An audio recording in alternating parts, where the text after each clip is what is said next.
Hello everybody, thanks for tuning in to the Overtaxed Taxpayer channel. This video is twofold. It's a video request and it's going out to all my new subscribers. I've done a video like this, I would say about 7 or 8 months ago, and it was just requested that I do the same thing for the new subscribers.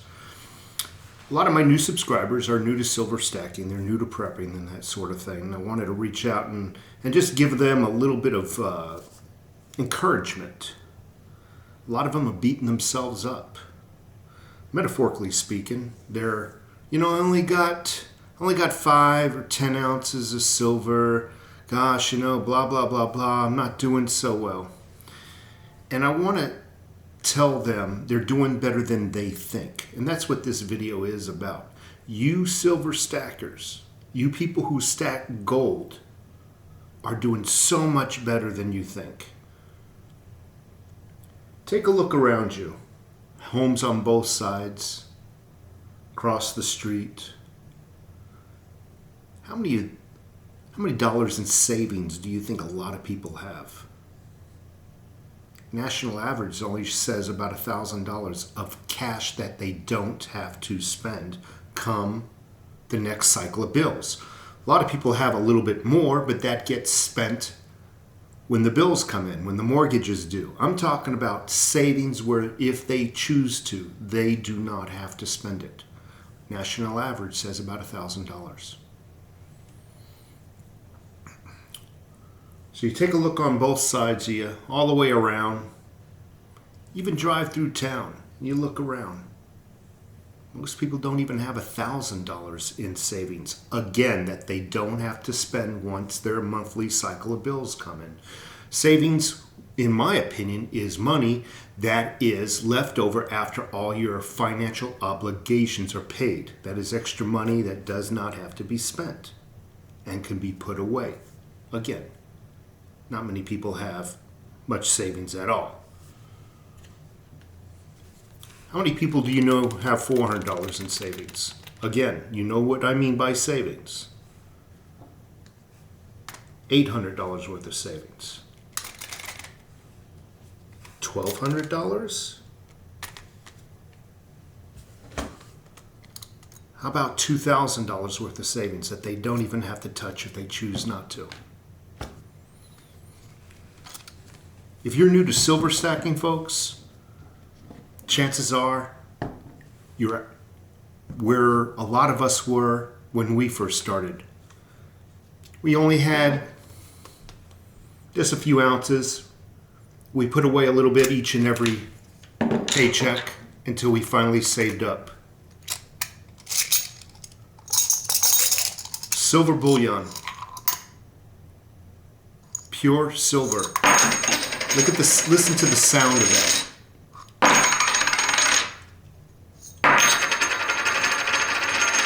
Beautiful sound. This is real money. Now, a lot of folks, they got their little bit of savings in the savings account.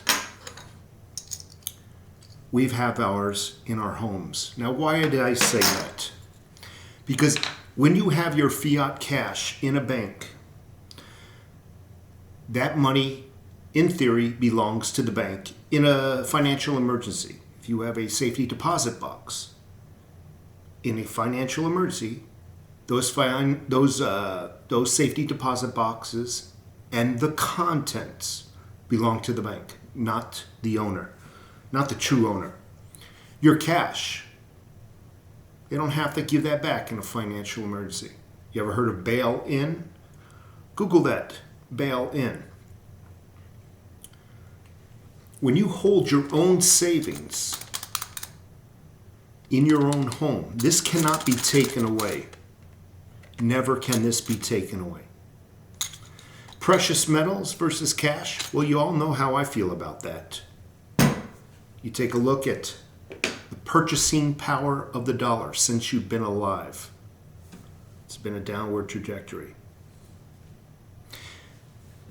Take a look at the value of silver since you've been alive. It's been an upward trajectory. Yes, there's dips, but all in all, it's an upward trajectory.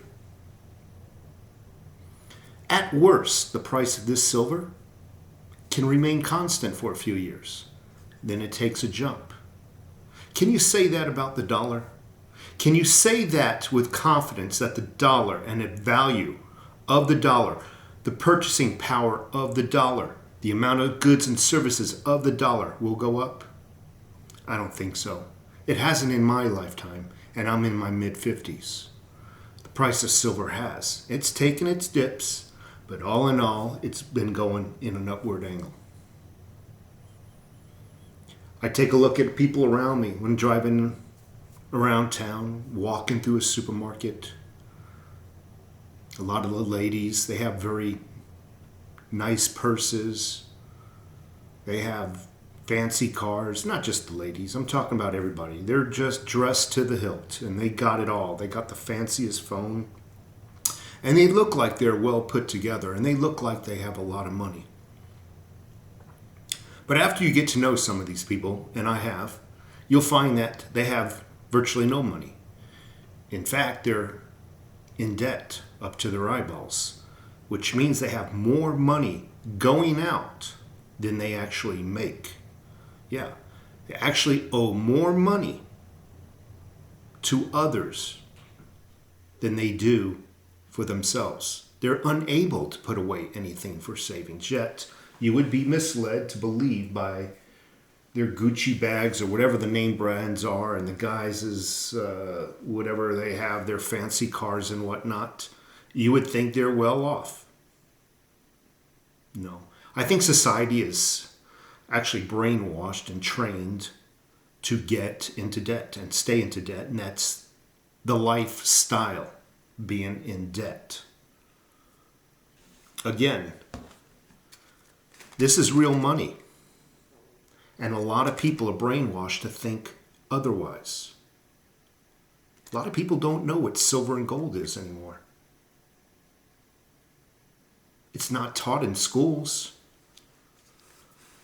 But gold and silver, that goes back to the Old Testament of the Bible. Can you say that about the dollar bill? Can you find the word $1 bill or $10 bill in the Bible? Can you find the terminology 401k or derivative market in the Bible?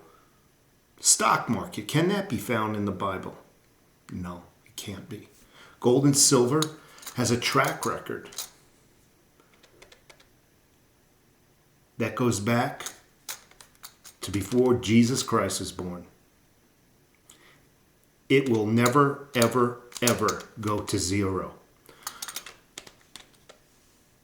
Most man-made currencies, I won't say most, all of them, in the past have crashed and gone to zero. And a new system has evolved and picked up where that last one has left off. Currently, we're in the fiat dollar life cycle. And that's about to die soon. It really is. A lot of people say, well, they can come and confiscate your gold and silver like they did in the 1930s. And these people just do not know their history. No gold, no silver was confiscated in the 1930s or 40s. Government claimed at that time they were going through a hard time. In my opinion, they basically scammed the people. Never did they come knocking on people's door and confiscating it. That has never happened.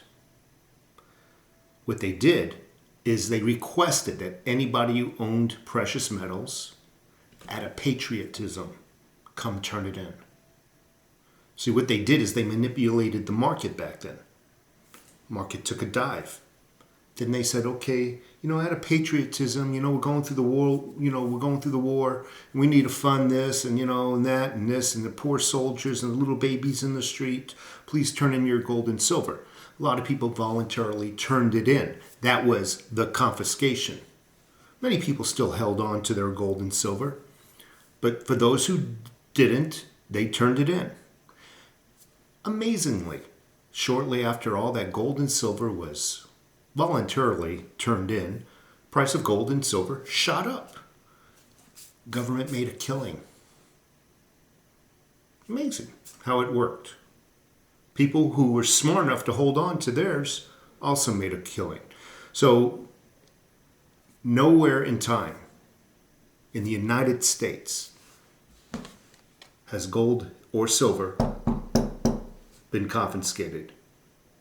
Never. Never have to worry about this being taken from you again.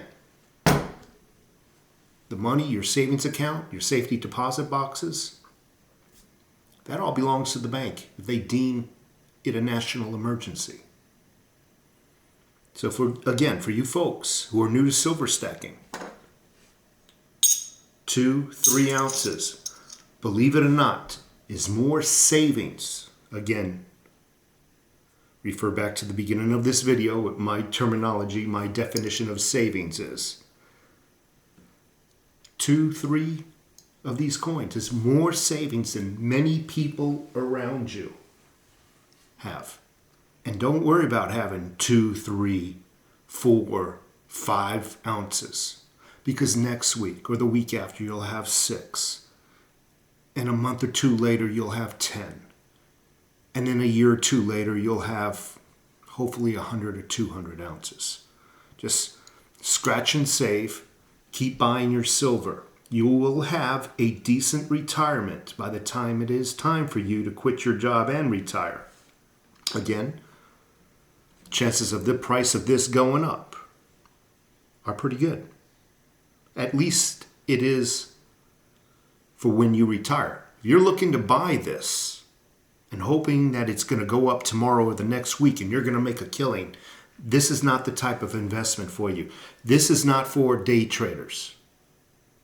You buy this and you literally forget you have it. Look at the sound of that. So anyway, I'm going to end this video. If you have any questions about silver, stacking silver, you're new to it, just leave a comment below. I try to answer all the questions, and that's it. You folks have a great day and keep stacking your gold and silver. I prefer silver. It's more easily obtainable for me. I also think it's the most manipulated precious metal, and I think when the prices finally do explode, pound per pound, the silver will be a better investment. Folks, take care, and thank you for tuning in.